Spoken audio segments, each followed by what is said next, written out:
Final Fantasy VII First Soldier is here, and after about 8 hours of the servers crashing and network errors at launch, we were finally able to drop into Midgar, and the first day went pretty darn peachy. In this video, we'll go over a few tips and strategies to help you get your first solo victory while battling it out under the rotting pizza. Everyone is still trying to figure out the game, the guns, how to use materia, which class fits their playstyle, and so on. So there's really no better time than now while the game is new to get your boots under you and claim that first solo victory. It's Chris with Nerd Night. Grab your nail bat. Let's hit this one out of the park. The first thing I want to mention is that it doesn't matter if you were using touch controls, a controller, or some kind of USB hookup for mouse and keyboard. First Soldier actually caters to a variety of different play styles and skill levels. So even if you're bad at aiming with guns, and the ADS in First Soldier does feel a little off somehow, but even if you're bad with guns, you can try to use melee or materia more, which don't require as fine aiming as guns do. So don't think that if you're new to Battle Royale, or that if you think you're bad at shooters, that you can't have fun and win games, because that is absolutely not the case.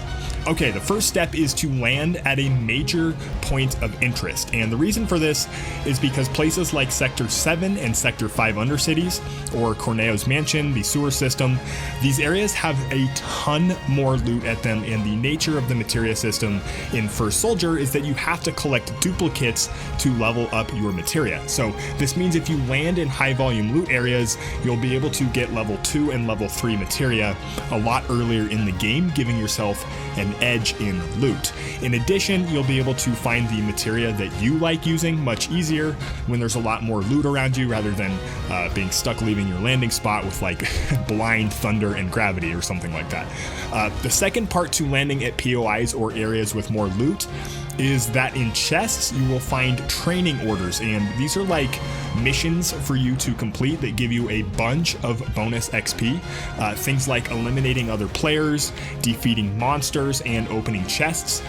The more of these missions that you do, the faster you can level up your character, the more HP and more MP that you get, which will give you an edge over other players in the early and mid game, particularly when like another player gets a jump on you and they hit you for like 50 or 60 HP. They think they have you almost dead, and they get reckless and aggressive and don't realize that you have much more HP because you took the time to level up earlier in the game. Of course, when you land in these locations that have more loot, you have to expect there to be more players also. In the very early game, it's important to understand the loot that you get from your first couple of boxes and whether or not you should be aggressive or defensive.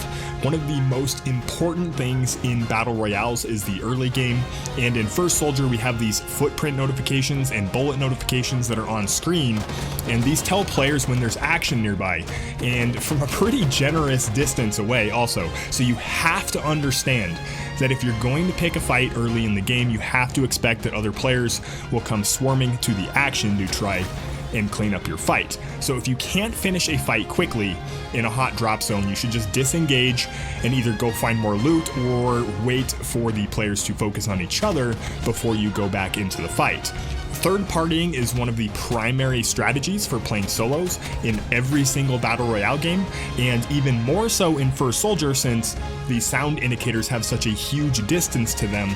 It's always better to be the spider watching others get caught in the web rather than being in the web yourself. As you transition into the mid game, you'll be doing a lot of rotations into the zones and running across the map, and in First Soldier it's important to never be idle. And by this, I mean while you're rotating, if you're not tracking down another fight between players or actively looting something, you should probably be killing monsters on your way to where you're going.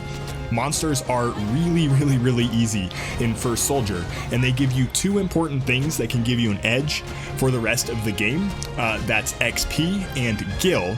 And we already talked a little bit about XP, but Gil is also extremely important.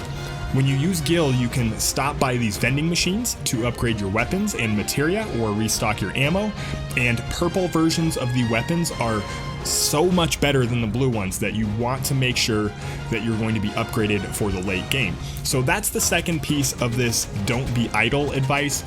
is make sure you're always doing something to upgrade your character, even while it feels like you're doing nothing, and killing monsters is a great way to do that. Over time, you'll learn the locations of these vending machines where you can purchase upgrades, and you'll want to at least have your melee weapon fully upgraded by the time the second or third circle closes. Just be very alert when you're fighting monsters, because aggressive players that hear those gunshots will come looking for you.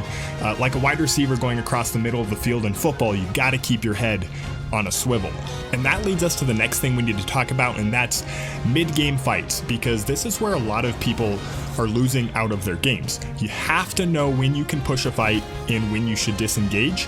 One of the most important things to do right away in any fight in First Soldier is to identify what the class of your opponent is when you get into a fight with them. A lot of times players will get like a couple nice hits in, and then they'll just charge in recklessly and try and finish the fight really quick. But then their opponent, who's playing, for example, a warrior, will just rush right back at them.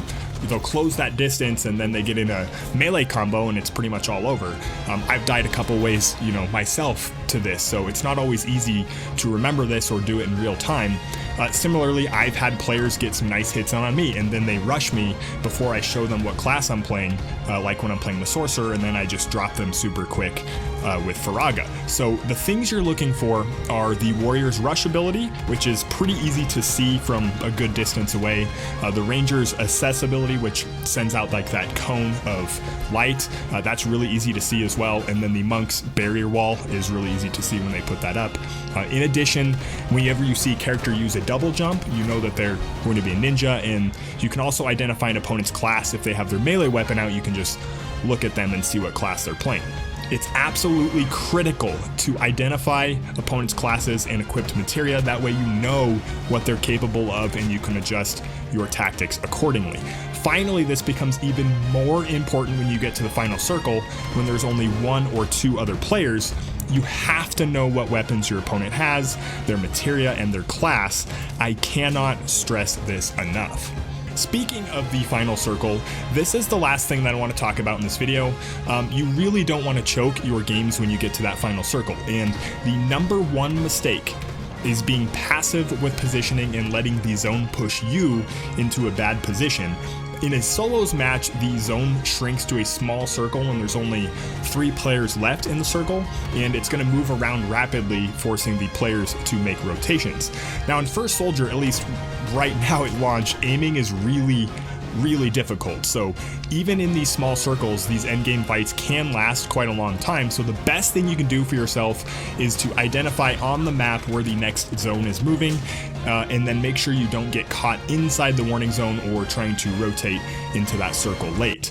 In 2 of my 8 solo wins that I had on day 1, the players eliminated themselves by not getting out of the warning zone and into that circle quick enough. And probably 2 or 3 others, my opponent, they realized too late where the circle was moving, and then they got caught trying to rotate into me where I was already behind cover and had zone control using my materia.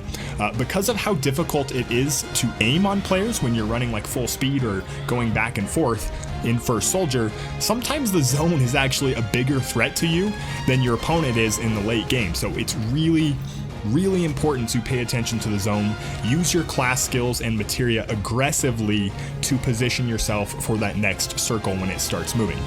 Anyway guys, that's it for this video. I've enjoyed First Soldier a lot so far. Hopefully you guys are enjoying the game as well, figuring out everything, what guns you like using, what materia you like using, what class you like using. The more comfortable you get with all of these things, the better you will be. And hopefully this video can put some of those things in the back of your mind that can help you get that first solo win. Thanks for dropping in, guys. We will catch you on the next one.